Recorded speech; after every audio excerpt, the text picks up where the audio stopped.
Reasonable expectations for Darian Mensah at Duke look like this. You are Locked On College Football with Spencer McLaughlin, your daily podcast on all things college football. Part of the Locked On Podcast Network, your team every day. Welcome, everybody, to another episode of Locked On College Football. I'm your host, Spencer McLaughlin. Thank you all so much for making this your first listen or your first view every day. It is part of the Locked On Podcast Network, your team every day, the number one sports podcast network out there. Thank you all so much, especially my everydayers, for helping make that the case. A note on the Group of Six playoff access that we must be aware of, and Washington making some noise in the portal. But first, Alex Dono of Locked On Canes is here because nobody has made as much noise in the last 24 to 36 hours, Dono, as Miami, because they have landed not just the top apparently available quarterback in Darian Mensah from Duke, but if I were to lay out the top 3 to 5 quarterbacks that have moved the entire cycle, I don't know that I can't put him outside the top 5. He'd probably crack my top 3. So what is a reasonable expectation? Is it to look at what Carson Beck did and say, got to get Miami to the national championship game or else this didn't work out? How is his arrival landing in Coral Gables? I mean, a deep playoff run is the expectation, and it's the only expectation you're to get from Miami fans, because I think the reality with Mensah is, I would say Carson Beck probably has a higher floor, but Mensah has a way higher ceiling, and I think he's an even better fit. He's probably a better fit for most offenses because what he can do to extend plays, and he's got better wheels than Carson Beck. I know Carson had a few impactful runs, but he's not the most mobile guy, as we can agree on. And Mensah, with the way he's able to hit big plays down the field, and he takes his top receiver with him in Cooper Barkate, I think people look at the run that Miami just made with Carson Beck, and they say, hey, Mensah has a higher ceiling. And Mensah, I'm not going to do too many direct Cam Ward comparisons, but I will say Mensah's walking into, I think, a better situation than the one that Ward walked into at Miami 2 seasons ago, because the defense should be a lot better than the one that Cam Ward played with. And you could argue Mensah has more weapons. Miami's got a deeper running back room than they had a couple of years ago, a deeper wide receiver room.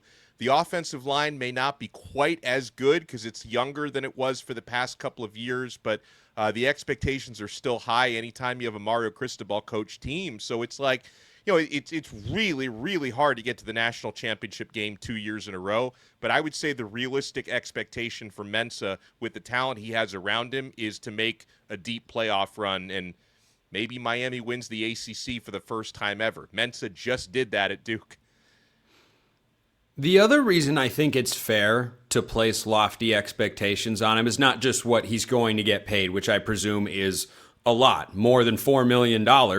We know that because that's what Duke was prepared to give him off of an ACC championship season. So not like he was being pulled from obscurity. Exactly. The other reason I think it's reasonable for Hurricane fans to say, yeah, this guy should be great, is he's going to have a good situation around him. He'll have one of the best weapons in the country in Malachi Toney, who can make your life ridiculously easy. Just pitch him the ball on the perimeter, he runs for 50 yards, and suddenly your passing numbers look really, really good. But Shannon Dawson is still there as the offensive coordinator, and he's demonstrated an ability to succeed with each of the last 2 guys in Carson Beck and Cam Ward. And I'm with you that Mensah is more Cam Ward than he is Carson Beck. I don't think he's someone, though, that does all of his best work as Ward kind of does off structure. I think he plays well within a system, and what they have done the last couple of years is really, really good. And I think that fit should be pretty seamless. Like, you can't make an argument that he's not going to have guys to throw the ball to, that he's not going to have a good team around him, that he doesn't have an offensive coordinator who knows what he's doing. I think it ratchets up the pressure on Mensah, and I'm a huge Darian Mensah fan. I think he can live up to that, but I don't think there should be any tempered, well, he's not Carson Beck, well, he's not this. No, he should have everything he needs to succeed. Yeah, and he already has really high stock after what he did at Duke last year, where he was the nation's second leading passer, almost at 4,000 yards. the stat that really blows my mind is the touchdown to interception ratio at 34-6. I know he had some fumbles last season at Duke. He'll try to clean that up. But again, everything you were saying, I think he's a perfect fit for Shannon Dawson's offense. I think he gives you more options than Carson Beck did. And this is taking away nothing from Beck. I mean this to compliment Mensah, because I think you have more possibilities with him behind center. Yeah, and let's dive into the other side of the ball that is part of supporting a quarterback as well. I think this, along with the money, I'm sure, had to be a big reason that Miami was appealing for Mensah leaving an ACC championship program. And I don't know how this will land with Miami fans, but I'll say it anyway. I think Manny Diaz is a pretty good coach, and I think he's got Duke moving in the right direction. They'll probably step back without their starting quarterback who left him at the 11th hour. That whole situation stinks, and I talked about that on yesterday's show, but that has to be a part of it, right? Is Corey Heatherman would be my number 2 vote if I had a ranked choice vote for the Broyles Award this year, given to the best coordinator in college football. I'd say number 1 is Bryant Haynes at Indiana, and Corey Heatherman would be number 2 because his 1-year turnaround's been spectacular, and Duke's defense was abysmal. I mean, just dreadful, and Mensah had to carry them to the ACC championship game and to winning that particular game and winning the Sun Bowl against Arizona State even. The offense put up 42 points. The defense gave up 39, and Jeff Sims was on the other side. So for a guy who might only be playing one more year of college football before he goes to the NFL draft, I think he looked at Miami and saw, well, that's got to be the favorite in the ACC. And also, I don't have to put up 35 points a game just to win. And that can do a lot for the psyche of a quarterback to feel like he doesn't have to press sometimes. Yeah, that's something I've been emphasizing this week on Locked On Canes, and I know like the greater college football world doesn't want to hear that, and certainly Duke fans understandably don't want to hear that because people will focus on the money, they'll focus on the situation, the contract that he had. But yeah, I think it's fair to point out that he's walking into a situation at Miami that's more favorable, because if he played at Miami last year and had the same season he just had at Duke, Miami's probably 11-1 or 12-0 in the regular season, not 10-2, because he was fantastic but had those limitations. And to Miami's defense, there are high expectations there for 2026. A big part of that is Corey Heatherman returning. Now, even though Miami is losing a truly generational guy in Ruben Bain, I mean, you're not going to see too many like him run through that smoke. And Akeem Mesidor was borderline generational as well. Miami's defensive line is looking like they're going to be really good again. They were able to grab Damon Wilson from Mizzou in the portal, who had 9 sacks and a ton of pressures last year. He's going to go a long way to filling the Bain and Mesidor shoes. Marquise Lightfoot, who was Miami's kind of third pass rusher behind Bain and Mesidor, had a really nice year. He's going to step into a bigger role. Hurricanes have some other bodies like Hayden Lowe and Herbert Scroggins who can rush the passer. They basically keep their interior rotation mostly intact, with Ahmad Moten coming back for his final year and Justin Scott coming for his 3rd year.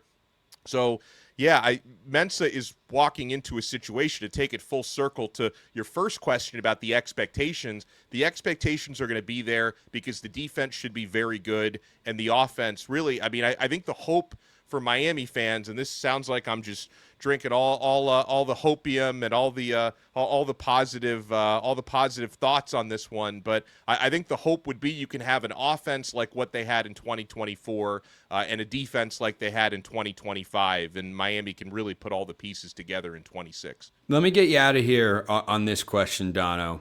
The process of how this went down, that he just went back on a signed 2-year contract with real money that had been committed, and some of which I presume was already paid to him. It's an adapt or die sort of landscape in college athletics, because guardrails are not really existing. That you can just violate a contract means, you just, nothing means anything. It's a results-oriented business. You either do or you don't. How does all of that land to you? First of all, I think the NCAA is completely useless because you look at from the NCAA side of things, their rules, transfer portal, which is open once a year, used to be open twice a year, allows players to essentially become free agents every single year, right? So there are hardly any guardrails with the NCAA. Duke and other schools like Washington, you covered the DeMond Williams saga, have attempted to kind of circumvent the NCAA rules or supersede them with multi-year, supposedly binding NIL contracts. But where it gets really complicated is an NIL contract, you can say you're locking up your media rights and your promotional rights, but they're not technically employment contracts, and they can't technically keep you there. And I think part of the problem that Duke had was they cited impermissible harm in their contract if Mensah were to leave, instead of specifically specifying a dollar amount in damages. So I think the fear on the Duke side was, if this goes through the courts, a judge is going to see this as, hey, this is an employment contract disguised as an NIL contract, and players in the NCAA are not employees.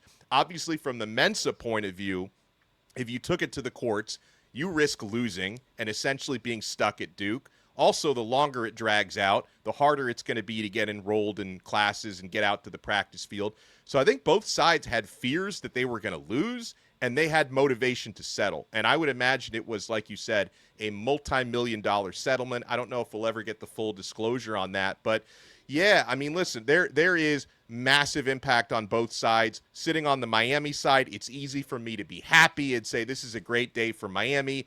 I don't know if it was a great day for college football, but, you know, people will paint Miami as the villain and Mensah as the villain, but really the system, I think, is the big villain here, because the landscape of college sports, you know, it's not just the Mensah thing, it's Luke Ferrelli from, you know, Clemson to Ole Miss. Like, stuff like this is going to keep happening because there's no greater oversight, and the NCAA has been sued into oblivion in the past, and they have no enforcement power left.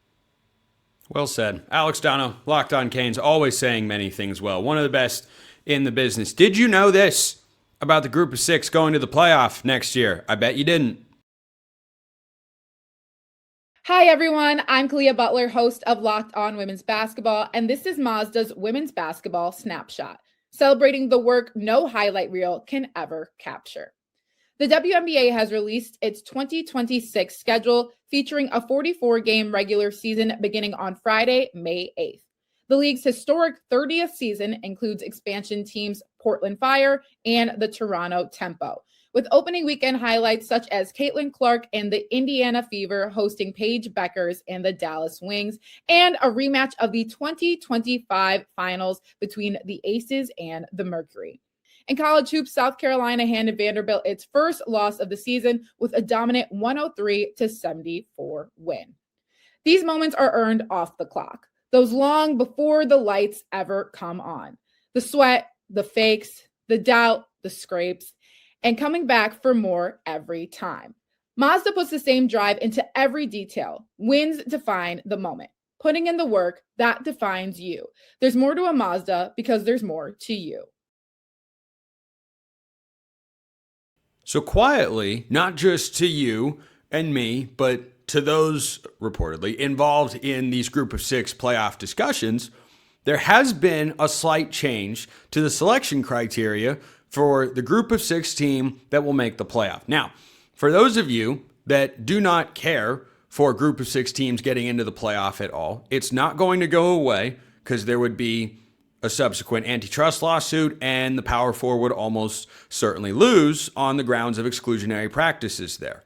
Now, this past year, there was plenty of frustration because 2 teams got in, because the way the language used to be is it gave automatic playoff access to the 5 highest ranked conference champions. Because Duke was a 5-loss team who actually lost to Tulane a season ago, they didn't have a ton of standing just because they beat Virginia in the ACC title game, sitting there at 8-5, to look out at the rest of the world and go, oh, see, we should be in the top 25. That didn't really have. They lost to UConn as well. And look, Jim Mora Jr. did a good job with the Huskies program, but when you lose to Tulane and UConn, it's not exactly a great look, even if you have some other quality wins, which obviously they did. So what ended up happening is you took the American champion Tulane, you put them in the playoff. And then, because James Madison won the Sun Belt, they wound up going into the college football playoff. So now, the Power 4 conference champions automatically get in. Those are automatic berths. Duke would have been in the playoff this past year with 5 losses. 5, including 2 group of 5 losses. None of it would have mattered because they won the conference games they needed to. And that is the perfect representation of why I have and continue to oppose automatic bids to the college football playoff. I will never be on board with it. I think the committee's judgment, though not always perfect, is better than that particular outcome, but I view the sport differently than a lot of you out there, and that is okay.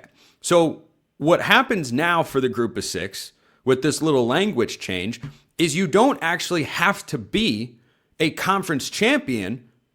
The group of 6 team that is getting into the playoff just has to be the highest ranked group of 6 team.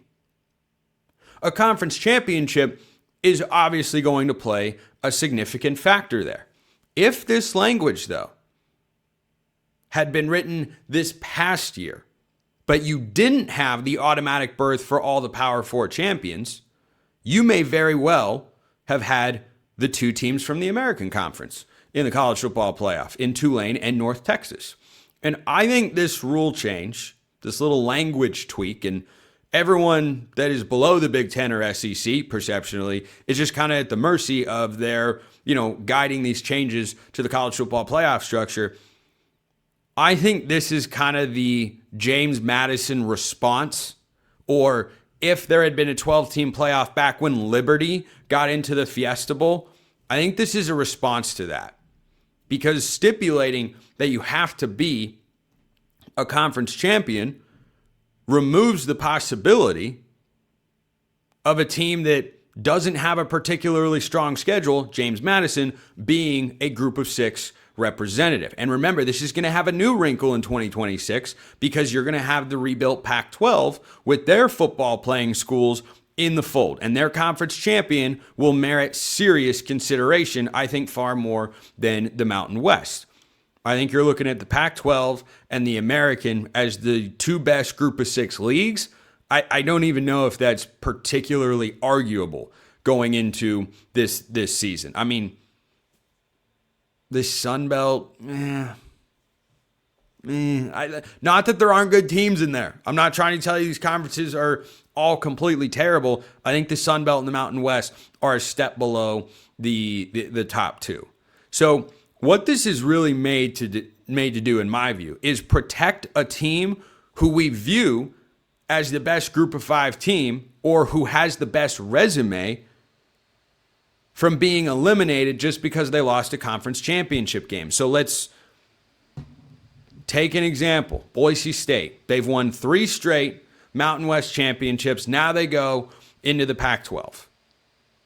If Boise State were to go 12-0 and then go to the Pac-12 championship game and play Washington State and first-year head coach Kirby Moore, if that takes place and Washington State wins, Boise State no longer has to get eliminated in order to make way for a more deserving, quote-unquote, conference champion.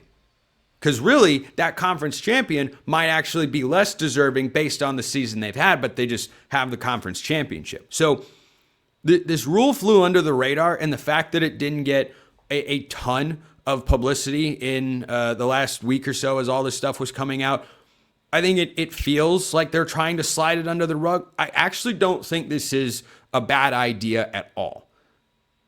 From my vantage point, I want the most deserving teams to get into the playoff. And this is kind of a group of 6 equivalent of what happened to TCU when they made their run to the national championship game. Remember, TCU went 12-0 and they lost the Big 12 championship game. This rule essentially protects a team, and yes, it does, in a manner of speaking, under the right circumstances, remove some urgency from the conference championship games for group of 6 teams.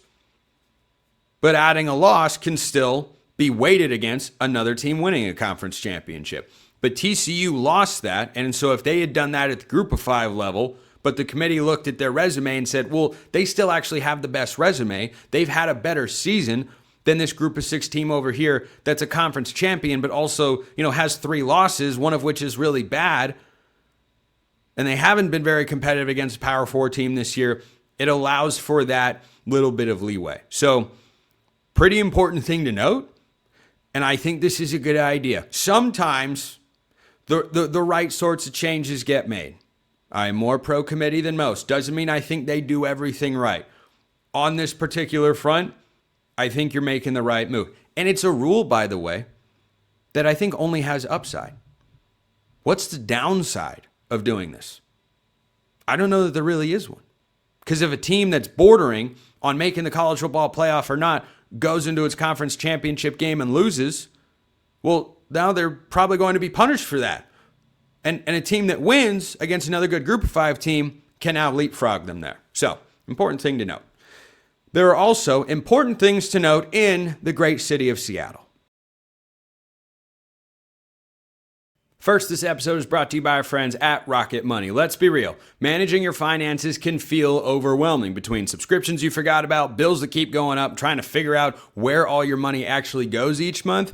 It's easy to feel like you're losing control. And who has time to track every transaction or hunt down hidden fees? That is where Rocket Money comes in, the personal finance app that helps you take control. It finds and cancels your unwanted subscriptions, monitors your spending, and helps lower your bills so you can grow your savings. Automatic transaction categorization, that is a mouthful, yes, but it's also a game changer. You can finally see exactly where your money is going each month. If you've had a financial goal that you've wanted to hit for a long time and you can't figure out why you haven't been able to get there, Rocket Money is here to help you get going on that yellow brick road. Let Rocket Money help you reach your financial goals faster. Join at rocketmoney.com/lockedon. That's rocketmoney.com/lockedon. rocketmoney.com/lockedon. Washington making moves in the portal, including a quarterback. Former 4-star Elijah Brown goes from Stanford to the Huskies, and Roman Tomashoff of Locked On Huskies is here to discuss just that. I mean, Damon Williams isn't going back in the portal, is he? No, it's too late for that. The window is closed. Oh, it's never too late, Roman. This is 2026 college football. Anything is possible. No, this is one of those moves that I'm actually very curious about in terms of the long-term addition, and it's something I talked about over on Locked On Huskies. Like, Spencer, I feel like we're going to get to the end of the 2026 season, and there are going to be programs out there, if Damon Williams does want to come back to school for his senior season and he decides to forego the NFL draft, that are going to say, oh, we're not too interested in him. Maybe we were going to put out some kind of offer, but after the fiasco, how everything last year went, or, for us right now, how everything went, like, we're not going to be too interested in that. And for Jedd Fisch, this just feels like a way to get more experience in the room, because there are a couple other very talented quarterbacks on the roster. Interested Keenan McMillan, Dash Byerly, and incoming 4-star freshman Derek Zammit. And I like all those guys, but I think Jedd Fisch is sitting here saying, all right, let's go out and let's get someone to push those dudes, someone with some experience that, if something goes wrong, I know I can lean on this guy. He's got 9-10 games under his belt at Stanford with some kind of experience at the very least. Yeah, it doesn't have a ton of time spent actually playing college football. He's got some, was at Stanford for a couple of years, had an injury that took up his first season of college football, really, but then was once upon a time billed as the future of Stanford football, because this is a guy that coming out was, kind of close to being a 5-star quarterback recruit. Went to Mater Dei High School, which is one of the premier. Bryce Young went to Mater Dei, amongst other notable athletes and quarterbacks over the years. I mean, this is a guy who held offers from all over the place. And look, forgive me for making this comparison, but it feels kind of fitting. I think that at some level, it's similar to what Oregon has done the last couple of years, where they bring in a transfer, a former highly rated guy who hasn't come anywhere close to hitting his full potential just yet, and they say, we're going to stash you behind someone who we know is good and is going to start. You sit there and develop for a season, come in and be the backup if that's what has to happen in an injury situation, and we'd feel better about that because you have some experience. And then once the next guy moves on to the NFL, then it's your quarterback room. Oregon did it with Dante Moore. They're going to do it again with Dylan Raiola. I think there's a blueprint there. So I would say yes and no. And the only reason I would say that, also, fun fact, Washington has now 2 former modern-day starting quarterbacks on their roster in Elijah Brown and Dash Byerly. Just throwing that out there. But the only reason I would push back on that is I'm very curious to see what Washington winds up doing in the 2027 class at quarterback, because one guy who I'm very interested in that both Oregon and Washington are pursuing is 4-star quarterback Sione Cajo from Lincoln High School down in Tacoma, Washington. And this is a guy who, like, Jedd Fisch is always just going to breed that environment of competition, right? And also we have to keep in mind that if Damon Williams does want to return for Washington for his senior year, he does have that option. That I don't think that door is ever going to be fully closed with Jedd Fisch. So there are so many different roads that this could take. And I just wanted to throw all of them out there to say, just keep in mind that this is also something that could happen. I'm very curious to see which one is the most realistic, because again, I feel like if I'm being honest, that we're going to see Damon Williams jet off to the NFL after 2026 because of the talent and just the athleticism, and also the fact that I don't know how many programs would want to say, all right, we want to go through what just happened and take all of that on at this point in time. I just feel like that's a very realistic possibility. With his departure and then return and that whole mess, how has that gone over the last month or so since things have kind of settled down? We'll get to the rest of Washington's portal moves that they've made in just a moment. But I think for a lot of folks, and honestly myself included, when they think about Washington going into 2026, the first thing they're going to think about is, has Damon Williams won back the locker room and the fan base? And I think that's something where, especially with the fan base, it's going to take a lot of time. And it's something we got to talk to Jedd Fisch a couple of weeks ago after this all happened. And he said, we've got 8 months. Give us some time and we're going to get all worked out, because I'm sure it's a giant locker room, Spencer. Like, there are going to be players who are, oh yeah, he's a talented quarterback, it's great to have him back. And I'm sure there are going to be other players that are sitting there saying, oh man, I don't know about this. This guy left us. He wanted to leave. I'm not too sure about this. He's got to win me back over. And I'm sure there are conversations that are being had on a daily basis at this point in time during winter workouts and things like that. I feel like 8 months is certainly more than enough time, considering that really from start to finish, it was about 48 hours or 72 hours of like total disaster and how everything happened. And I'm just curious to see how it's all going to work out, because I don't think there is one answer right now as to, oh yeah, this is absolutely what's going on. It was very much Kevin with the chili. It got spilled and you looked at it and went, boy, that's a mess. And everybody knew it right away. And now you're scooping it back in with a clipboard. Yeah. Yeah. Yeah. That's a little bit how it feels. Outside of getting Damon Williams to return, which from a football standpoint is a very good thing for Washington going into Jedd Fisch's third year, what's been your assessment of Washington's transfer portal class? I think it's been solid. If I were to point to one guy that I would say I'm most excited about in this transfer portal class, I know a bunch of Husky fans on Twitter are all over the specialists. Washington got one of the best punters available in the transfer portal, which, Spencer leaning into Big Ten football. Yeah, I was going to say, just totally love it. leaning into Big Ten football. Love it. So don't we love that? Now, the guy that I'm really excited about personally is cornerback Emmanuel Carnley from Virginia.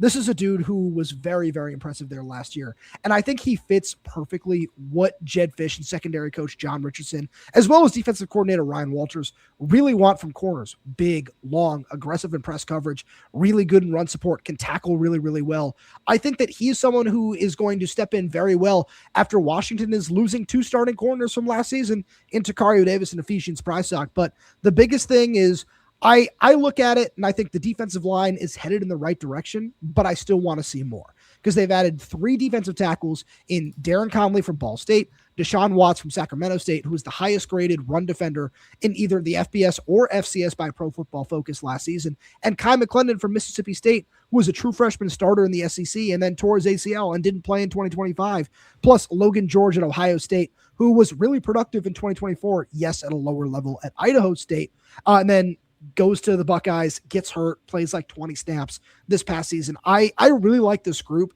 I just think it still needs a couple more pieces. Oregon. Goodness gracious. You're going to hear it for that one. That's just, I don't even know what to do with that. I really don't. Washington has gotten to a point in the transfer portal cycle where they are -8 on the net, as in eight more players have left than have entered. Was that the expectation, and what do you make of the trade-offs that have been undertaken there?